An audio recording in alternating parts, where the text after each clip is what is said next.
Hey guys, Corny Connie here, and I have recently found out that there was a whole slew of different books and stuff that were removed from the Bible within these last 200 years, but they were in the Bible for thousands of years. So it made me wonder, why are they removing these books? What are they trying to hide? Because of course they have their own excuses for removing them, but if you have eyes to see and ears to hear, then you know there's more to it than that. So I started digging a little bit, and I've literally just started digging, and already I have found some information that I think might be beneficial to share. So here we go. One of the books that was removed, it wasn't the whole book, but I don't know if any of you had ever noticed or heard that the book of Esther in the Bible is the only book in the Bible that doesn't speak of God, which I didn't even realize that until I read it or heard it, and it's true. And I'm thinking, well, that's kind of weird, you know? And then I seen that the rest of the book of Esther was removed. So they kept some of it and took some out. Now, upon my digging, I realized that the books that they removed from Esther were the ones that spoke of, or the chapters, that they removed from Esther were the ones that spoke of God. And it baffled me why they would remove that part, you know? So I downloaded I think it's a PDF, and it's the rest of chapter 10 that they've removed, plus chapters 11 through 16 is removed. You can find it if you dig, and I encourage you to look up the rest of chapter 10 of the book of Esther, as well as chapter 11 through 16. But and you can look on that in your own time. But I have read through, and the things that stuck out to me out of the ones that were removed are, the whole chapter 10 is powerful. But specifically verses 10 through 13 is what I'm going to read to you, as well as chapter 11, verses 5 through 8, and chapter 16, verses 20 through 24. So Esther chapter 10, verse 10 through 13 says, "Therefore hath he made two lots, one for the people of God, and another for all the Gentiles.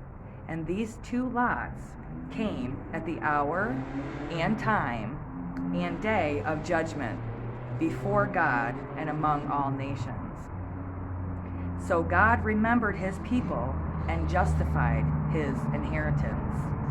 Therefore, those days shall be unto them in the month of Adar, the 14th and 15th day of the same month, with an assembly and joy and with gladness before God, according to the generations forever among his people."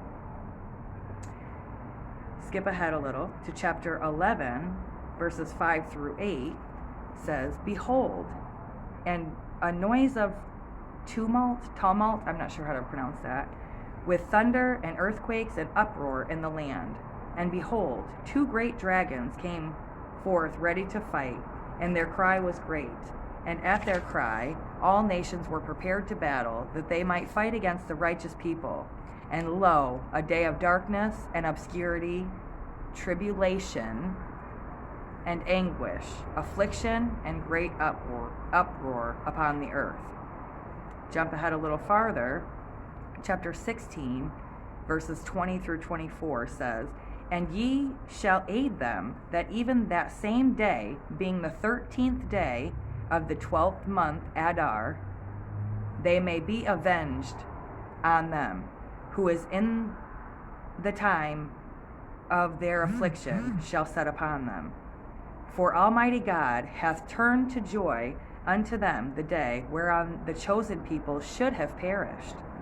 Ye shall therefore among your solemn feasts Keep it at high day with all feasting, that both now and hereafter there may be safety to us and the well-affected Persians, but to those which do conspire against us a memorial of destruction.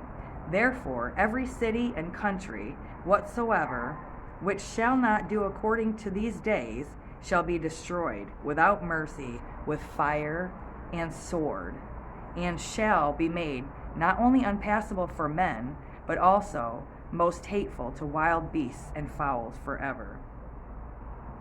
So why is this important?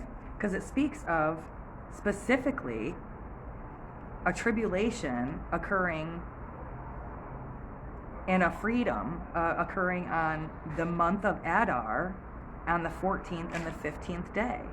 So I looked up when is the 14th of Adar, and so the 14th of Adar for year 2023, which is the 14th of Adar, Hebrew year 5783, which is also called Purim, commemorates back in the 4th century BC the annulment of the decree against the Jewish people in ancient Persia, the freedom. And in the book, if you've read the book of Esther, then you know what I'm talking about.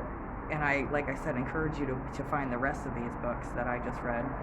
But it says Purim for the year 2023 is celebrated or observed beginning sundown of March 6th and ending sundown on Tuesday, March 7th.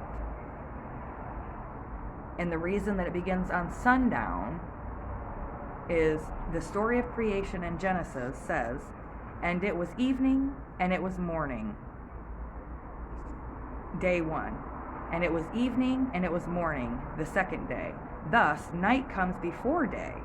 So for the Jewish calendar, all days begin at nightfall and end the next day at nightfall, including holidays. So this day is literally wrote out in the book of Esther that was removed, ironically, from the Bible. And I live in Guam, so I'm ahead of time compared to the United States, or I'm not sure where you guys all are from, but I'm on March 6th already. So where I'm at, the day of Purim begins tonight at sundown, and it ends tomorrow at sundown. March 6th at sundown until the 7th at sundown. And